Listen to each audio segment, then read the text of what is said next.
Everyone, welcome back again बेटा। तो आज हम डिस्कस करेंगे आपकी वर्कशीट नंबर 18। तो वर्कशीट नंबर 18 में हमने पढ़ना है solution of pair of linear equation in two variables और उसके ग्राफिकल मेथड के बारे में हमने पढ़ना है। तो बट बेटा जब बात हो रही है लीनियर इक्वेशन की तो उसका ग्राफ भी कैसा होगा, एक लाइन होगी। ठीक है, उसका ग्राफ भी कैसा होगा, एक लाइन। तो जो कोऑर्डिनेट्स होते हैं हर एक पॉइंट के लाइन में वो सॉल्यूशन होते हैं उस इक्वेशन का। ठीक है, वो क्या होते हैं, उस इक्वेशन का सॉल्यूशन होते हैं। अगर मैं पेयर ऑफ लीनियर इक्वेशन की बात कर रही हूँ तो एक पॉइंट जो दोनों में कॉमन होगा वो उनका क्या होगा, सॉल्यूशन। ठीक है, उस प्रोसीजर को solving a pair of linear equation two variable drawing the graph के थ्रू ड्रॉ करके जब मैं उसका सॉल्यूशन फाइंड कर रही हूँ उस मेथड को क्या बोलते हैं, ग्राफिकल मेथड।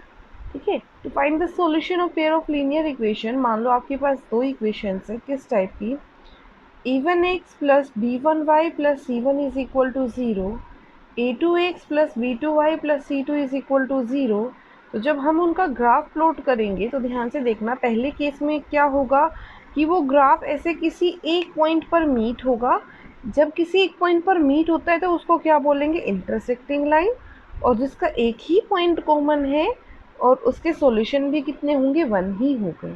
ओके, अगर मैं बात करूं दूसरे केस में जिसमें कोई कॉमन पॉइंट ही नहीं आता, जब लाइन एक इक्वेशन की लाइन ये हो, एक इक्वेशन की लाइन ये हो, तो उसको क्या बोलेंगे, पैरेलल लाइन, जिनमें कोई भी पॉइंट सेम नहीं होता और उसका कोई सॉल्यूशन भी नहीं होता। ओके, नेक्स्ट हमारे पास है infinitely many solutions are there. वो कब होता है, एवरी सॉल्यूशन, यानी कि जब हमारे पास लाइन के ऊपर लाइन आ जाए, ये लाइन और इसी के ऊपर दूसरी लाइन आ जाए, तो बेटा उसके हर पॉइंट पे क्या होता है, सॉल्यूशन होता है। क्योंकि हर पॉइंट एक दूसरी लाइन के दूसरे पॉइंट से क्या हो रहा है, मीट हो रहा है।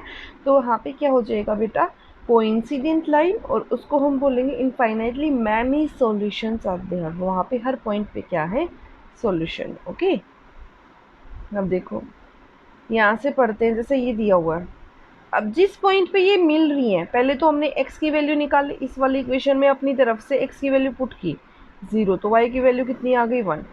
फिर हमने x को मान लिया क्या पुट किया, 3 पुट करने पर y की वैल्यू कितनी आ गई 7। ठीक है, ऐसे ही दूसरी इक्वेशन में जब मैंने इसका ग्राफ बनाया तो जिस पॉइंट पे मीट हो रही है उसके नीचे से तो x की वैल्यू ली और उसके सामने से y की वैल्यू ली। तो ऐसे लिखोगे कि किसकी वैल्यू आ जाएगी, x और y की। तो x की वैल्यू 2 आ गई, y की वैल्यू 5 क्या होगी, सॉल्यूशन हो गया इस equation.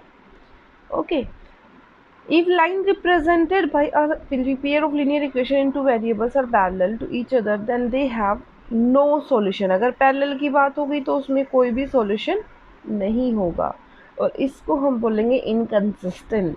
okay, if a pair of linear equation in two variables have infinitely many solutions then line represented them are coincident line। कौन सी line होगी, coincident lines। ओके, अब आगे देखो क्या बोल रखा है उसने, आपने क्या करना है बेटा, इस इक्वेशन को ग्राफिकली सोल्व करना है। ग्राफिकली सोल्व करना है तो क्या मैं इसको ऐसे लिख सकती हूँ, 2x plus y is equal to 14। तो यहाँ पे मैंने क्या किया, एक बार x को 0 पुट किया, क्या किया, put x is equal to 0। ये आपका x, ये आपका y। तो put x is equal to 0, तो ये पॉइंट आपका क्या बन गया 0, तो y की वैल्यू कितनी आ गई 14। ठीक है, अगर x को 2 पुट करती हूँ, x को क्या पुट करती हूँ 2, तो 2 2 ज़र 4, 4 प्लस है वहाँ जाके माइनस, तो 14 में से 4 गया 10। ठीक है, अगली पे आ जाओ, ये क्या बना, x minus 2y is equal to 2। ठीक है, तो यहाँ से मेरे पास क्या बना, देखो ये आपका x, ये आपका y। जब मैंने x को 0 पुट किया तो y की वैल्यू क्या आ गई 1। जब मैंने y को 0 पुट किया तो x की वैल्यू क्या आ गई 2। ठीक है, ये आपका दूसरा सिस्टम। अब इसके लिए हमने क्या करना है बेटा, ग्राफ प्लॉट करना है।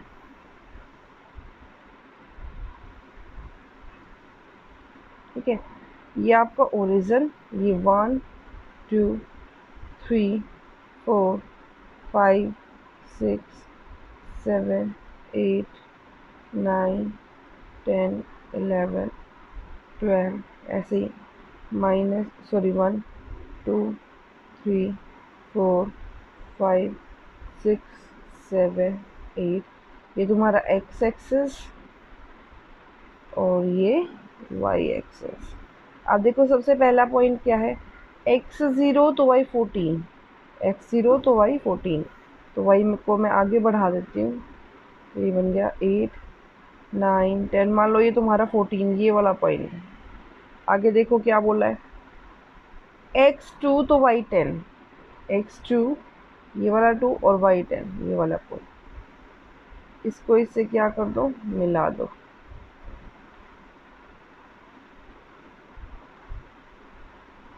ये वाला लेने से आगे x की वैल्यू 0 तो y 1 ये वाला पॉइंट, उसके बाद उसने क्या बोला x2 और y 0, तो ये वाला पॉइंट, दोनों को क्या कर दो, मिलाओ।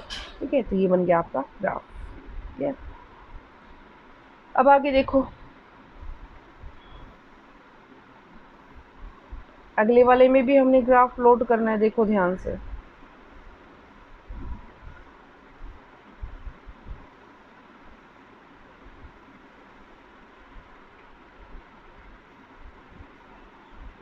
यहाँ पे देखो क्या दिया हुआ है, x minus y is equal to, ये 6 को मैं वहाँ लेगी तो x minus y is equal to 6, ये बन गया।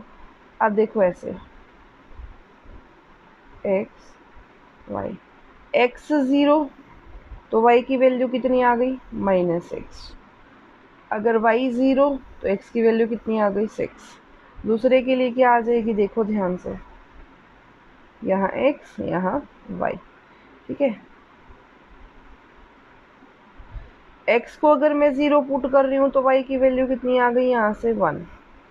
ठीक है, कैसे, ये जो है 2 आ जाके माइनस हो गया, माइनस से माइनस कट गया, 2 आ जाके डिवाइड हो गया, 2 से 2 कट गया, 1 आ गया। ठीक है, अब क्या कर रही हूँ, y को 0 पुट कर रही हूँ तो x की वैल्यू कितनी आ गई, -1। कितनी आ गई, -1। अब इसको ग्राफ पे शो करना है, तो देखो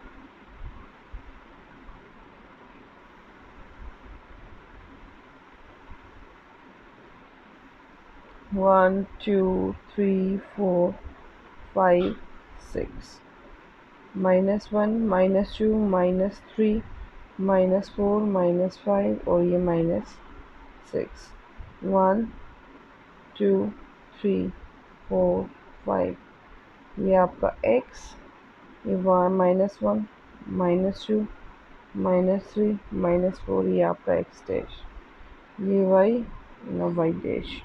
यहाँ देखो x की वैल्यू 0 तो y की वैल्यू क्या है, 6। x की वैल्यू 0 तो y की वैल्यू क्या है, 6, ये वाला पॉइंट। ठीक है, फिर उसने क्या बोला, -6 हुआ था बेटा, तो देख लेते हैं अभी, -6 ये वाला पॉइंट, और x की वैल्यू 6, तो ये वाला पॉइंट। इससे इसको क्या कर दिया, मिला दिया, और यहाँ लिख दिया इक्वेशन फर्स्ट। सेकंड के लिए निकालेंगे तो सेकंड वाले में देखूँ 0 1 ये वाला पॉइंट, और फिर -1 ये वाला पॉइंट। ठीक है, इससे इसको मिला दिया, कैसी है, पैरेलल लाइन दिख रही है। ठीक है, तो ये थी आपकी worksheet number 18। I hope it is clear to you. If you like it then please do like, subscribe, share. Thank you so much.